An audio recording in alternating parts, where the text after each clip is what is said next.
The Honda CR-V has one of the most trusted reputations in the compact SUV segment. It tops reliability charts, wins consumer awards. Millions of families trust it with their most important drives, school pickups, weekend road trips, the daily commute that pays the mortgage. But behind that award-winning reputation, Honda engineers quietly documented a factory flaw that can destroy your engine from the inside out. And most CR-V owners have absolutely no idea it exists. Today, we're breaking down exactly what's happening, which model years are affected, and what it could cost you if you ignore it. Let's get into it. The reputation gap. For decades, the Honda CR-V earned its reliability reputation the hard way, through naturally aspirated engines that were simple, proven, and remarkably durable. If you bought a 2014 or 2016 CR-V, you were buying one of the most dependable compact SUVs ever built. The 2.4-liter four-cylinder was bulletproof. Then in 2017, Honda made a significant engineering change. They retired the older 2.4-liter engine and replaced it with a smaller, turbocharged 1.5-liter unit. On paper, it was smart, better fuel economy, stronger torque, a modern power plant that kept Honda competitive. What Honda's marketing didn't mention was what would happen to that new turbo engine in the real world. Specifically, in cold weather. What the engine problem actually is. The problem is called oil dilution. Under normal conditions, your engine oil operates in a sealed environment. It lubricates moving parts, regulates heat, and gets changed on schedule. What should never happen is fuel getting into that oil, but that's precisely what was happening inside the 2017 to 2021 Honda CR-V's 1.5-liter turbo engine. Unburnt gasoline was seeping past the piston rings during cold weather short trips and mixing with the engine oil. Here's why that matters. Engine oil is engineered to a specific viscosity. When gasoline dilutes it, that thickness drops. The oil becomes thinner than designed, and thinner oil means critically reduced protection for your crankshaft bearings, camshaft, and cylinder walls. Over time, this causes measurable engine wear in a vehicle most buyers expected to run 150,000 to 200,000 miles without major issues. Owner complaints started appearing immediately after the 2017 model launched. By 2018, Honda forums were flooded. By 2019, class action lawsuits had been filed in the US and Canada. This wasn't a handful of defective units. This was a systemic engineering flaw across hundreds of thousands of vehicles. Which model years to avoid? The primary range is 2017 to 2021. Every model year equipped with the 1.5-liter turbocharged engine. When your engine is cold, fuel doesn't fully combust inside the cylinder. Partial combustion leaves unburnt fuel vapor that seeps past the piston rings into the crankcase. If your engine reaches full operating temperature on every drive, some of that fuel burns off naturally.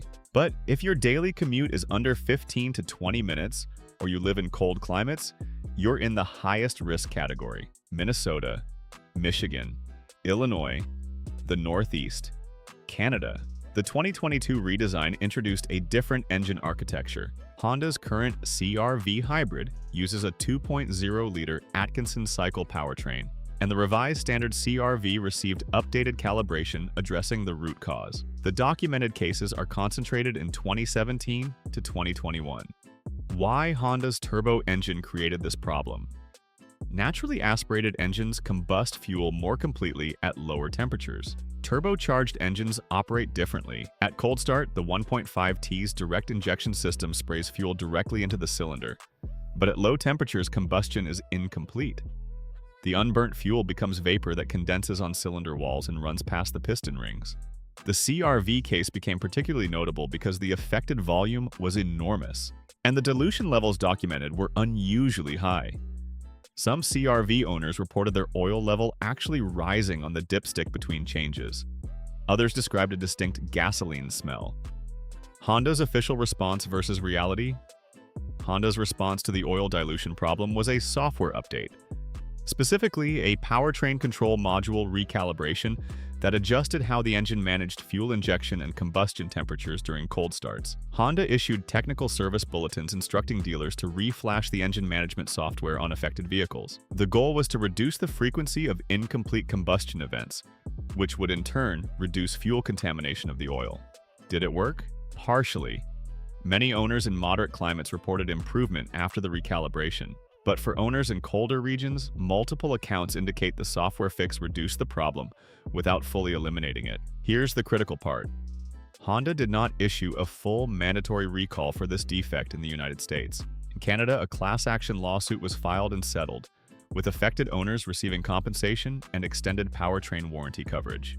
US owners were left in a far less defined position. Honda acknowledged the TSBs. But without a mandatory recall, many owners who didn't proactively ask or whose dealers didn't flag it drove affected vehicles without ever receiving the software fix.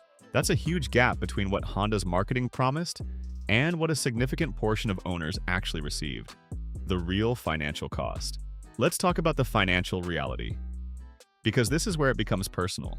For owners where oil dilution was identified early and the PCM recalibration applied before damage accumulated, the cost was essentially zero.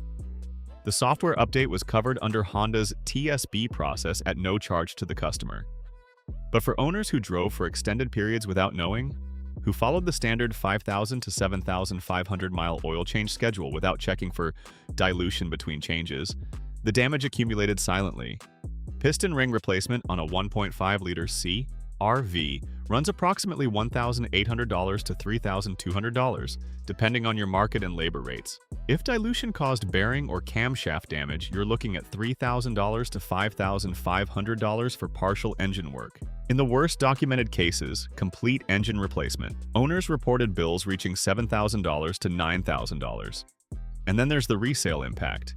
A clean 2019 Honda CR-V retails around $22,000 to $26,000 in today's used market. An affected unit with documented engine concerns, or one requiring powertrain work, drops $3,000 to $5,000 below comparable units immediately. That's a hidden cost buyers discover only after they've signed the paperwork. Your action plan. If you already own a 2017 to 2021 CR-V, start with your service records. If your maintenance history documents a PCM recalibration at a Honda dealer, your risk is significantly reduced. If not, contact your dealer and ask about the PCM recalibration for the 1.5-liter oil dilution technical service bulletin. It remains eligible regardless of mileage. Check your oil frequently if you drive in cold weather or short trips. Look for rising oil level, light color, or gasoline odor. Any of those warrants immediate dealer visit. At the end of the day, the Honda CR-V is still one of the most practical compact SUVs you can buy. But only when you go in with the full picture. The 2017 to 2021 turbocharged models carry a documented, real-world engineering risk that every buyer and every owner deserves to know about before making a decision worth tens of thousands of dollars. If you found this breakdown useful, subscribe for more no-nonsense, data-driven breakdowns on exactly this kind of ownership reality. The details dealerships won't give you. And tell us in the comments, do you own a 2017 to 2021 CR-V? Did your dealer ever mention this? We read every comment.